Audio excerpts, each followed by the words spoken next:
ഓണം സമാപന ഘോഷയാത്ര അലങ്കോലമാക്കുമെന്ന് തോന്നിച്ച മഴമേഘങ്ങൾ ഒഴിഞ്ഞുപോയതിന്റെ ആശ്വാസത്തിലായിരുന്നു ഉച്ച മുതൽ കാത്തിരുന്ന ജനക്കൂട്ടം.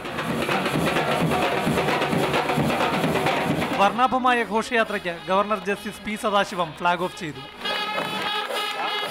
വാദ്യോപകരണമായ കൊമ്പ് മന്ത്രി എ.സി. മൊയ്തീൻ മുഖ്യ കലാകാരന് കൈമാറിയതോടെ 2.5 മണിക്കൂർ നീണ്ട ഘോഷയാത്ര നീങ്ങിത്തുടങ്ങി.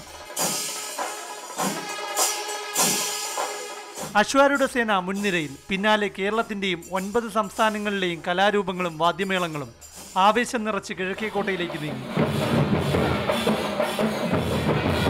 പാളയത്തെ VIP പവലിയനിൽ ഗവർണർക്ക് പുറമെ മുഖ്യമന്ത്രി പിണറായി വിജയനും ഭാര്യ കമലയും ഘോഷയാത്ര കാണാനെത്തിയിരുന്നു. ഘോഷയാത്രയിൽ അണിനിരുന്ന 75 ഫ്ലോട്ടുകളിൽ ഭൂരിഭാഗവും കടന്നുപോയത് കാലിക പ്രസക്തിയുള്ള ആശയങ്ങൾ ജനങ്ങൾക്ക് മുന്നിൽ അവതരിപ്പിച്ചാണ്. മത്സരവാശിയിൽ ഫ്ലോട്ടുകൾ ഒരുക്കിയ സർക്കാർ വകുപ്പുകളും സർക്കാർ ഇതര സ്ഥാപനങ്ങളും ആശയം പോലെ തന്നെ ഇവയുടെ നിർമ്മാണത്തിലും നിലവാരം പുലർത്തി. മാതൃഭൂമി ന്യൂസ്, തിരുവനന്തപുരം.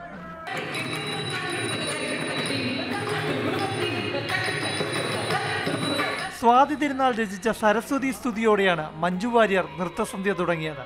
കലാവതി രാഗത്തിലും ആദിതാളത്തിലും ചിട്ടപ്പെടുത്തിയ ഈണത്തിനൊത്ത് മഞ്ജു ചുവടുവച്ചു.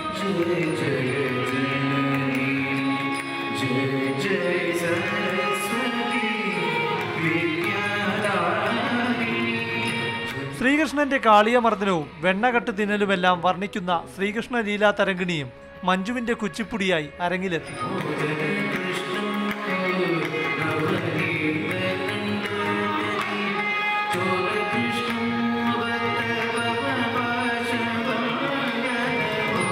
അശോകവനിയിൽ സീതാദേവിയുടെ ശ്രീരാമധ്യാനവും ശബരിമോക്ഷവും ഇതിവൃത്തമാക്കിയ ഭജനും മഞ്ജുവിന്റെ നൃത്തച്ചുവടിൽ ആസ്വാദകർക്ക് വേറിട്ട അനുഭവമായി.